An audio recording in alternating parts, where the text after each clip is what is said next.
로마서 4장 1절부터 12절에 있는 말씀으로 큐티인 제목은 믿음으로 된 의입니다. 구원에는 두 종류가 있습니다. 첫째는 일상적인 생활에서 경험할 수 있는 일시적이고 상대적인 구원이고, 둘째는 이 세상에서 구원할 수 없는 영원하고 절대적인 구원입니다. 눈에 보이는 상대적인 구원은 안개와 같이 다 지나가 버리지만, 영원한 구원은 성경의 구원관으로 오직 하나님에게만 있습니다. 인간의 선행과 철학으로도 얻을 수 없습니다. 하나님만이 주실 수 있습니다. 오늘은 성경이 말하는 이 구원에 대하여 알아보겠습니다.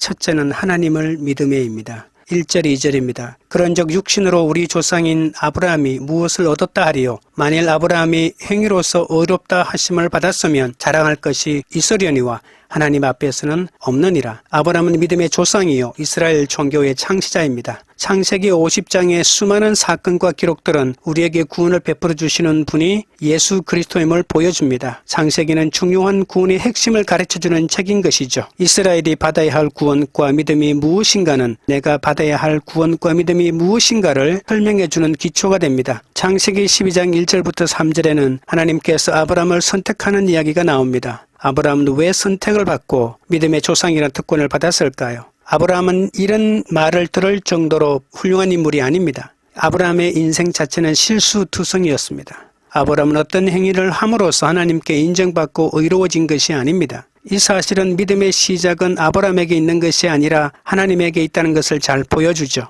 아브라함이 하나님을 찾은 것이 아니라 하나님이 아브라함을 찾아오셨습니다. 그 이유는 설명할 수가 없습니다. 다만 철저한 하나님의 선택이었다는 것입니다. 하나님이 우리를 구원하신 것은 은혜입니다. 3절입니다. 성경이 무엇을 말하느냐? 아브라함이 하나님을 믿음에 그것이 그에게 의로 여겨진 바 되었느니라. 믿음의 시작은 아브라함이 아니라 하나님입니다. 아브라함이 무조건적인 하나님의 은혜와 선택을 받은 이유는 어떤 행위가 아니라 하나님을 믿고 순종했기 때문이죠. 아브라함의 위대함은 하나님을 믿고 신뢰했다는 겁니다. 믿었기에 의롭게 된 것이라기보다는 믿은 것을 의롭다고 여겨주셨습니다.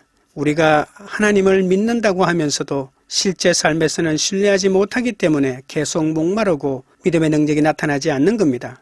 성경을 많이 알고 있으면 하나님을 신뢰할 수 있습니다. 교회를 잘 다니고 오래 다녔다는 점을 의지할 수 있습니다. 그러나 교회를 그렇게 오래 다니고 성경을 많이 읽었는데도 남편이 돈을 못 벌어주거나 자녀의 대학이나 취업이 자신의 뜻대로 되지 않으면 당황하면서 너무 힘들어합니다. 하나님이 과연 나를 사랑하느냐의 문제까지 나아가죠.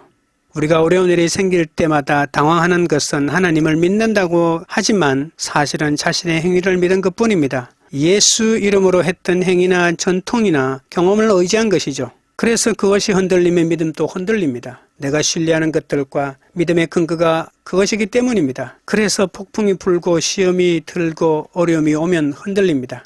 여기에 우리의 믿음과 구원의 허점이 있습니다.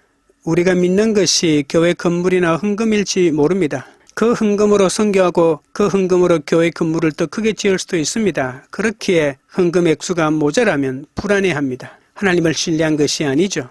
이런 부수적인 것들을 신뢰하고도 자신의 믿음이 좋다고 생각하는 교회 지도자들이 많습니다. 교인이 많아지고 헌금이 많아지고 모든 것이 잘 되면 하나님이 축복해 주셨다고 합니다. 반대로 그런 일이 벌어지지 않으면 하나님이 우리를 버렸다고 합니다.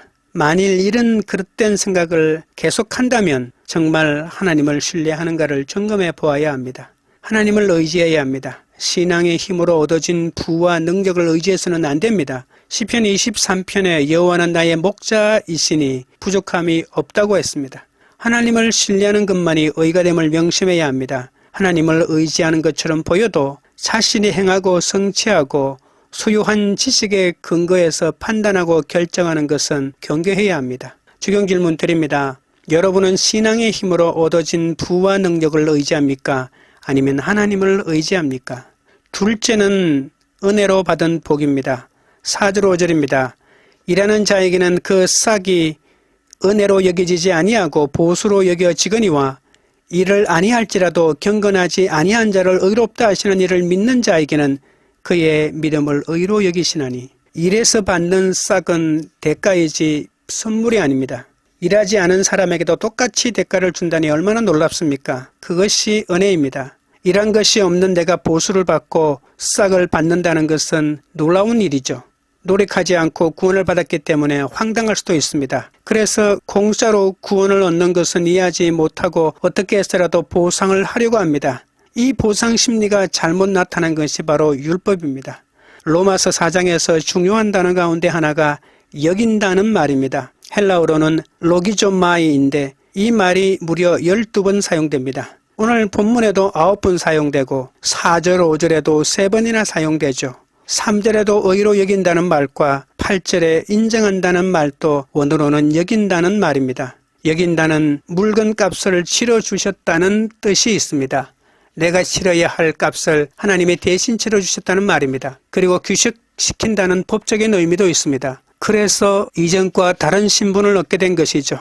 믿음을 의로 여긴다는 일에서 번 삭스이 아니라 값없이 받은 선물을 말합니다. 일하는 사람들이 경건하기에 의롭다 하시는 것이 아니라 오히려 경건하지 않을 때 의롭다고 하셨습니다. 믿음으로 의롭게 되는 것은 공로에 대한 보상이 아니라 하나님의 은혜에 대한 값없는 결정입니다. 6절부터 8절입니다. 이런 것이 없이 하나님께 의로 여기심을 받는 사람의 복에 대하여 다윗이 말한 바 불법이 사함을 받고 죄가 가리어짐을 받는 사람들은 복이 있고 주께서 그 죄를 인정하지 아니하실 사람은 복이 있도다 함과 같으니라. 이제 바울은 다윗의 시편을 인용하여 은혜로 받은 구원을 설명합니다. 죄가 있는데 없는 것처럼 가려진 사람은 진정으로 행복한 사람입니다. 보통 사람들은 남의 죄는 들키고 내 죄는 감추어졌으면 좋겠다고 생각합니다. 다윗도 시편 32편 1절에서 허물이 사함을 받고 자신의 죄가 가려진 자는 복이 있도다라고 했습니다. 다윗은 이스라엘의 왕으로 모든 것을 가졌던 사람이었죠.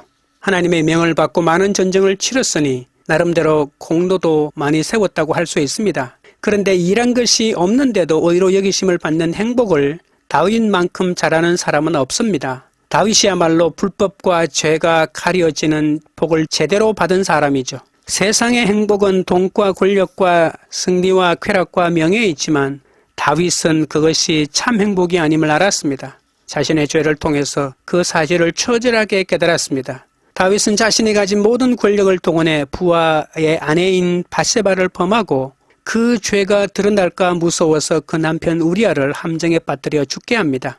왕이 가진 힘으로 거짓말과 간음과 살인을 숨기면서 자신의 죄가 덮어지기를 바랬습니다. 스스로 잊으려고 노력했던 것이죠. 그러나 하나님은 다윗을 사랑하셔서 나단 선지자를 보내셨습니다. 선지자의 준엄한 질책 앞에서 다윗은 철저하게 자기의 죄를 인정할 수밖에 없었습니다. 다윗은 왕이요 용감한 장군이자 음악가요 시인이었습니다. 게다가 눈이 붉고 용모도 빼어났습니다. 그러나 다윗의 가장 위대한 점은 자신의 죄를 깨달은 것입니다. 자신의 연약함과 죄성을 인정하고 스스로 절망하였습니다. 하나님만이 자신의 죄를 가려 용서하시는 분임을 알았습니다. 사람의 행복이 바로 여기에 있습니다. 다윗은 왕인 자신의 수치가 드러난 후에 그것을 알게 되었습니다. 그가 받은 의는 하늘 문을 여는 열쇠였습니다. 다윗은 시편의 수많은 노래를 통해 자신의 연약함을 낱낱이 고백합니다. 그런 다윗의 간절한 회개가 수천 년 동안 많은 사람들에게 은혜를 끼치고 있습니다. 죄가 가려진다는 것은 내 죄를 인정하고 고백하면 죄를 짓고도 들키지 않는다는 말이 아니라 그 죄로 인한 심판을 받지 않는다는 말입니다. 다윗의 간음과 거짓말과 살인이라는 더럽고 추악한 죄가 가려졌습니다. 다윗은 왕으로서 수치가 드러나고 그것을 인정하는 것이 죽기보다 힘들었겠지만 그것이 그에게 축복임을 알았던 것이죠. 다윗이 이 진리를 깨닫기까지 얼마나 혹독한 대가를 치렀는지 모릅니다. 아들 암논이 딸인 다말을 강간하고 다른 아들인 압살롬이 강간한 아들인 형 암논을 죽이고 또 다른 아들 압살롬은 아버지 다윗의 왕위를 찬탈하기 위해 반란을 일으키고 아버지의 아내들을 대낮에 급탈합니다. 급기야 아버지의 군대가 아들을 죽입니다. 그리고 또 한 명의 아들 아도니아는 아버지의 왕위를 빼앗기 위해 반역을 일으키려고 하자 다른 아들 솔로몬이 먼저 선수를 쳐 왕위에 오릅니다. 아버지 다윗이 죽자 아들이 또 다른 아들을 죽이게 되는 거죠. 진정한 행복은 예수 그리스도를 통하여 죄가 용서받고 가려짐을 받는 것입니다. 사람들은 죄에 대한 대가는 반드시 치러져야 한다고 말하지만 하나님은 우리의 붉은 죄를 다 덮어주십니다. 행복은 죄를 안 짓는 것이 아니라 죄가 용서받는 것입니다. 만일 우리가 하나님께 내 죄가 가려짐을 받는 은혜를 받았다면 남의 죄도 가려줄 수 있어야 합니다. 그런데 우리는 남의 죄가 드러난 것을 즐거워합니다. 정의의 칼이란 명목으로 남의 죄를 파헤치고 어떻게든 널리 알리려고 합니다. 그러면서 내 죄는 가려지기를 바라는 것이 인간의 본성입니다. 남의 죄에는 민감하고 내 죄에는 둔감합니다. 내 죄는 덮어두고 남의 죄를 밝혀야 하고 혹시 내 죄가 드러난다 하더라도 남의 죄가 먼저 드러난 후에 내 죄가 드러나야 한다고 생각하고 있죠. 죄를 짓지 않는 것이 복이 아닙니다. 내 힘으로 끊을 수 없는 죄가 하나님의 은혜로 가려지는 것이 최고의 복임을 잊지 말아야 합니다. 적용 질문 드립니다. 하나님께 용서를 구해서 사함을 받고 가려져야 할 나의 불법과 죄는 무엇입니까? 셋째는 무할레시의 믿음으로입니다. 9절 10절입니다. 그런즉 이 복이 할례자에게냐 혹은 무할례자에게도냐 무릇 우리가 말하기를 아브라함에게는 그 믿음이 의로 여겨졌다 하노라. 그런즉 그것이 어떻게 여겨졌느냐 할례시냐 무할레시냐 할례시가 아니요 무할레시니라. 첫째는 아브라함의 이야기이고 둘째는 다윗의 이야기였고 셋째는 할례에 관한 이야기입니다. 죄가 가려진 자가 행복하다는 말은 죄를 얼렁뚱땅 적당하게 무마한다는 것이 아닙니다. 하나님도 죄를 함부로 용납하실 수 없습니다. 죄인인 내가 죄를 인정하고 고백하고 정리하지 않으면 구원은 시작될 수 없습니다. 죄인이 죄를 드러내면 그 죄 자체로는 징벌이 되지 않죠. 그 죄는 용서받고 치유받고 하나님과 화해될 수 있습니다. 그러면 할례는 행복의 조건이 될 수 있을까요? 할례는 유대인에게 믿음의 표시로 가장 자랑스러운 의식입니다. 그러나 할례는 제사함의 조건도 행복의 조건도 아닙니다. 참된 행복은 할례와는 전혀 상관이 없습니다. 아브라함은 오직 믿음으로 구원을 얻었습니다. 할례를 받았건 받지 않았건 하나님을 정말 신뢰하는 것이 행복의 조건입니다. 할례를 받기 전 아브라함은 무할례자였습니다.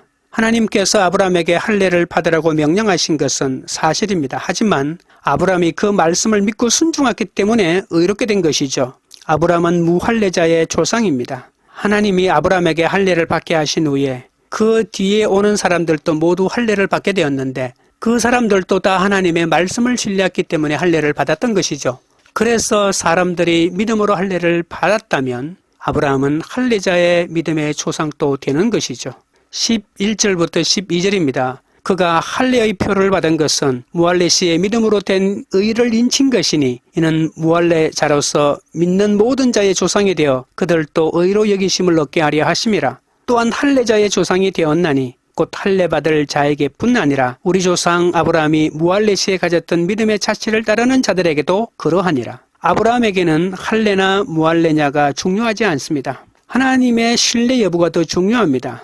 기적을 베풀어 주신 분은 생각하지 않고 기적 자체만을 생각하는 것은 기적의 신앙에 있어 너무나 위험하지 않습니까? 우리는 날마다 하나님을 신뢰해야 합니다. 어제 하나님을 신뢰한 것은 하나님께 의가 되지 않습니다. 오늘 이 순간에 내가 하나님을 신뢰하거나 내가 어떤 새로운 사실을 결정하는 그 순간에 하나님을 신뢰해야 합니다. 매일매일 결단하고 살아야 하죠. 내 신앙의 습관이나 전통이 중요한 것이 아니고 마음의 결단이 중요합니다. 구원은 깊고 예리하게 정의를 내려야 합니다. 우리는 일시적이고 상대적인 구원을 바라는 사람들이 아니라 영원하고 절대적인 구원을 바라는 사람들입니다. 그런데 이 구원은 행위나 선행으로 얻어지지 않고 공짜로 주어집니다. 그럼 이 구원을 어떻게 감당해야 할까요? 이 구원은 감당하기 어렵고 공짜로 얻었지만 절대로 시시한 것이 아닙니다. 하나님이 은혜로 절대적이고 영원한 진리를 우리에게 주셨던 것이죠. 우리는 두렵고 떨림으로 이 구원을 이루어 가야 합니다. 믿고 순종함으로 이 믿음을 이루어 가야 합니다. 언젠가 이 구원은 주님과 함께 천국에서 완성될 것입니다. 끝으로 드러나는 행위나 할례보다 더 중요한 것은 하나님과의 관계인 하나님의 언약 안에서 그분과 믿음으로 연합하는 것입니다. 내 신앙의 혈통이나 나의 공로나 나의 열심을 부르짖기보다는 내 죄를 깨닫고 회개할 때 진정으로 복받는 인생이 되는 것이죠. 적용 질문 드립니다. 내가 중요하게 여기는 것은 나의 신앙의 혈통이나 열심입니까? 아니면 믿음으로 하나님과 연합하는 것입니까? 기도드리겠습니다.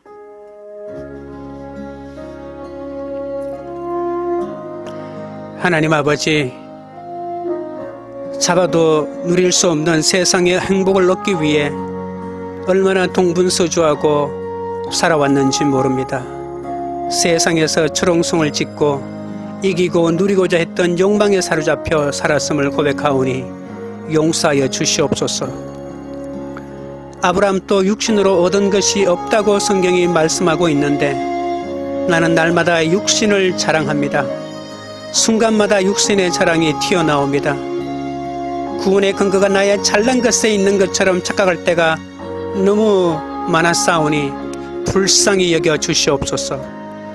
아무것도 자랑할 것이 없는 죄인인 나에게 믿음을 허락해 주시고 참된 행복을 주실 분은 주님밖에 없음을 고백합니다. 우리는 죄인이지만 그것을 죄로 여기지 않고 받아주실 분도 주님밖에 없습니다. 우리의 힘으로 할 수 없음을 인정하고 주께로 나아가기를 원하오니 붙들어 주시옵소서. 제가 가려지는 은혜를 허락하여 주시옵소서. 우리의 공로나 열심을 자랑하지 않고 오직 믿음으로 주님과 연합하는 그 행복을 누리게 하여 주시옵소서. 황교 우리들 위해를 위해 기도합니다. 남의 죄는 드러나고 내 죄는 감추고 싶은 사악함이 우리에게 있습니다. 성령의 역사로 우리의 모든 죄와 고통이 가려짐을 받고 서로를 수치와 죄도 가려주는 그런 공동체가 되게 하여 주시옵소서. 영적인 종반자가 되어서 모두가 믿음의 자취를 함께 따르는, 그리하여 수많은 죽어가는 영혼들을 살리는 진정한 공동체가 될 수 있도록 역사하여 주시옵소서. 예수님의 이름으로 기도드리옵나이다. 아멘.